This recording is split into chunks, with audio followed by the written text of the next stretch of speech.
A power play on our power grid. Let's get dialed in.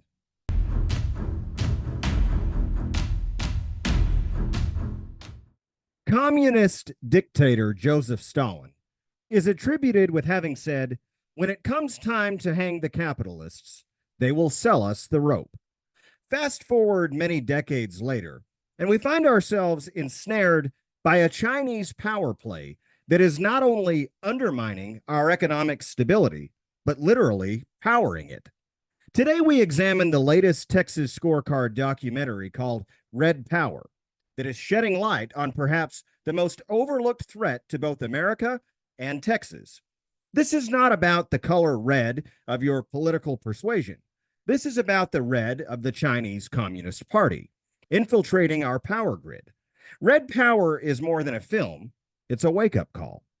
We will unravel how the push for so called green energy, championed by both sides of the political aisle, might be the green light China needed to creep into our energy infrastructure, and what that means for you. From unreliable wind turbines to solar panels, the very devices we're told will save our planet could, in fact, be the Trojan horse of our time, ushering in an increasingly vulnerable grid as a consequence of dirty geopolitical games. If you've ever wondered why your electricity bill is higher, or why in the world a new Chinese wind farm has sprouted up near another U.S. military base, then sit tight, because this is a conversation you won't want to miss. What you're about to hear will make you question everything you thought you knew about the energy we consume. Joining me to help us piece this all together is a man who knows Texas politics better than anyone. He also happens to be the filmmaker of Red Power, which is now sitting at over 1 million views. Of course, I'm talking about my friend, Michael Quinn Sullivan. In yet another Texas Talkin appearance, it is my distinct honor to welcome Texas Scorecard founder, Michael Quinn Sullivan. Michael, thanks for coming on. Hey, it's great to be with you. Well, I want to talk to you today about your documentary called Red Power, which tells the story of how we're essentially paying China for unreliable and often expensive energy sources so that they in turn can build cost-effective, reliable energy in China on our dime. In other words, it sounds to me like they're selling us the rope to hang ourselves. How the hell did we end up getting this far off track, Michael? Yeah, look, I mean, I don't think anyone has phrased it as succinctly as you just did. Look, we started buying into this idea of green energy, 20 some years ago. And let's be very clear, though, of course, there's nothing green about solar or wind. Everyone sees kind of this end product of, oh, look, it just sits there absorbing sunlight. It blows like a unicorn in the wind, or whatever. When in fact, the process to get to the windmill or the solar panel is very dirty. It is far dirtier and more environmentally disruptive than digging for drilling for oil or mining uranium. I mean, it's a very dirty, intensive process. So one that's it. So it fails the green test. But as you noted, it's the reliability. Then is that maybe you could make a case for it if wind and solar were reliable. But they're not reliable, Shilo. They're not reliable. This it was kind of news to me. But did you know that solar panels stop working at sunset? I mean, it's crazy. Who would have thought? Yeah, I know the sun doesn't shine, and suddenly the solar panels not working. There have been advances made in batteries, but again, that's a lot of batteries. There's not enough batteries to power what we need, and there's not enough surface area available to gather all the sunlight that we need to charge those batteries to keep us going. And as you said, it's we're buying from China the rope to hang ourselves. Something else Red Power kind of keyed in on that I think is of critical importance is China is buying large sections of Texas farmland and in some cases shutting down existing farms that are on those pieces of land. This is not, however, exclusive to Texas, as my father-in-law, actually in Utah, fell victim to this practice recently. They're buying up farmland, littering it with virtually useless so-called renewable power generation, and sticking us with increased energy costs. Michael, what do you think is the end game here? Yeah, so as we talking to a number of experts, both on camera and off camera, what's really striking when you look at where China is buying property, where you look at where China is buying property, is sometimes it's actual usable farmland, but in many places where they're buying up the property has little to do with farming and everything to do with proximity to military installations. Yes. And what we find happening there is again and again, it doesn't really matter how much the wind actually blows in this area. Inevitably, they're sticking windmills on these properties. Windmills, 600, 700 feet up. There's a technology called over the horizon mapping, and it's very sophisticated, but it can get down to about an inch resolution.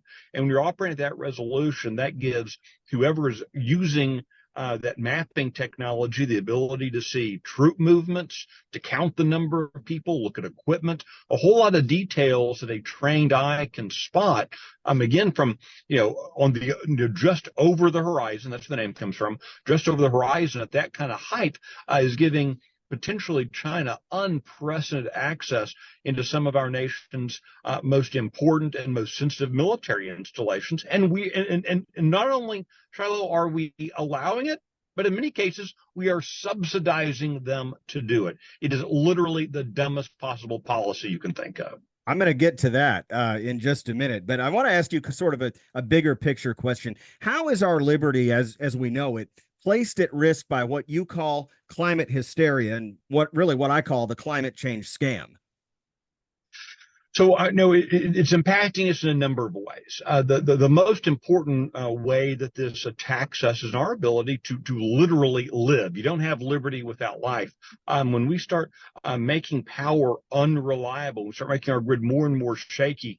You end up with folks who rely on stable, consistent electricity for things like dialysis treatments, for monitoring health, for I mean, just any number of life-threatening conditions that in the United States you can live a perfectly normal and healthy life with, but you have to have regular access to power. That's one. Number two, we see an imposition on our ability to provide for our own needs. That means we are now slaves to, shackled to someone else as with unreliable energy. Take a look at Europe. When was the last thing something really cool and exciting in the way of technology or industry came out of Europe? Well, it's been a really long time. Why? Because in many parts of Europe, they have to shut down their plants every day. We don't do that in the United States. Wow. You don't do that in China. You don't do that. But they have to shut them down at night because of the energy consumption. And as you know, a big part of a massive industrial operation, think a chemical company, think an auto manufacturing company, all those things require hours and hours of time to turn off and turn back on. So if you're constantly turning industry on and off, you're going to be inherently less productive. And then kind of spill out from there as you sacrifice your life, sacrifice your economic liberty, everything falls apart after that. So you mentioned a minute ago subsidies, taxpayer money, that is. There's this myth of green energy. The future only survives by taxpayer subsidies or corporate welfare, if you prefer. So we pay for it with our tax dollars, and we're soaked again by paying higher energy costs. How do we cut off the money supply of our tax dollars to these worthless projects? I mean, this is actually the best news. Everything up to now, that we've talked about, Charlotte, feels like really bad news. You may as well just go give up. That's go why I learn saved Mandarin this question. Yeah.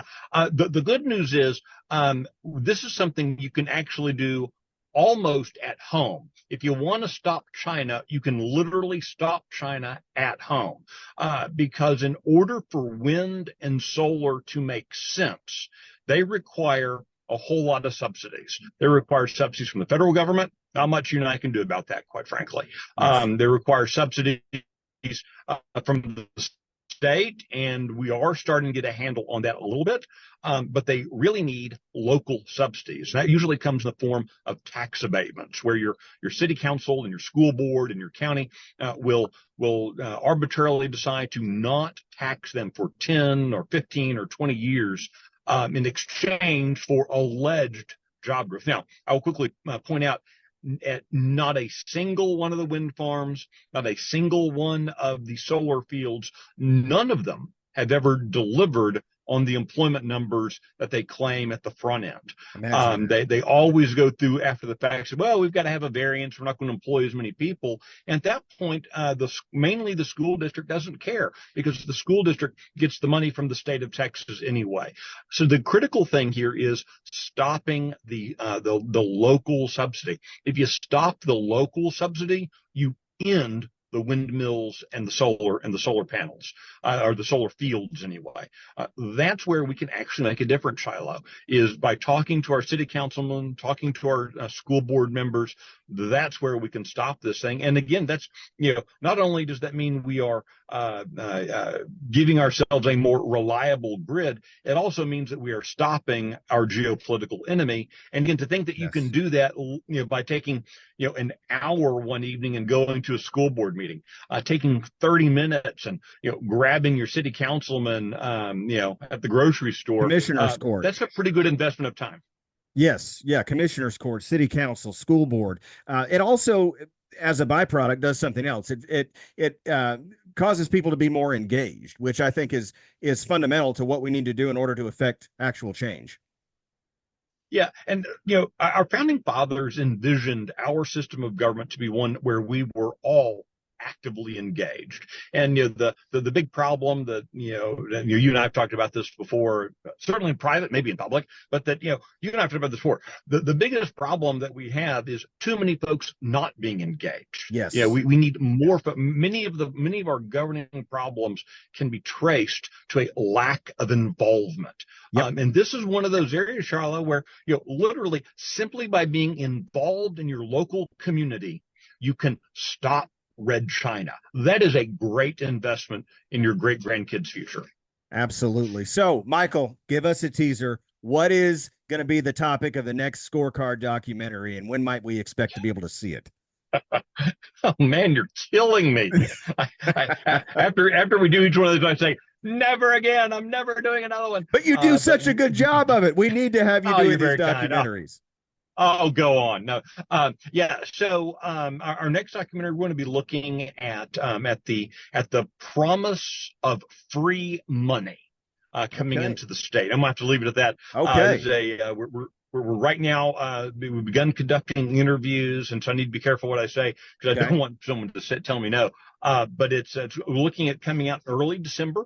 And it's going to be on an issue that I think folks are going to be hearing a lot about. December, January, February, March timeframe. So really excited about it, and it'll be a lot different than we've done so far. Free money. Folks, if you haven't seen Red Power, you can find it on YouTube, and I highly suggest watching it in its entirety. It's a very good investment of your time. Michael, thank you for coming on. May God bless you, and may God continue to bless the great state of Texas. Stay dialed in to interviews and content just like this by clicking that follow button on my Facebook page, or hit the subscribe button to learn more about exclusive access that you won't want to miss.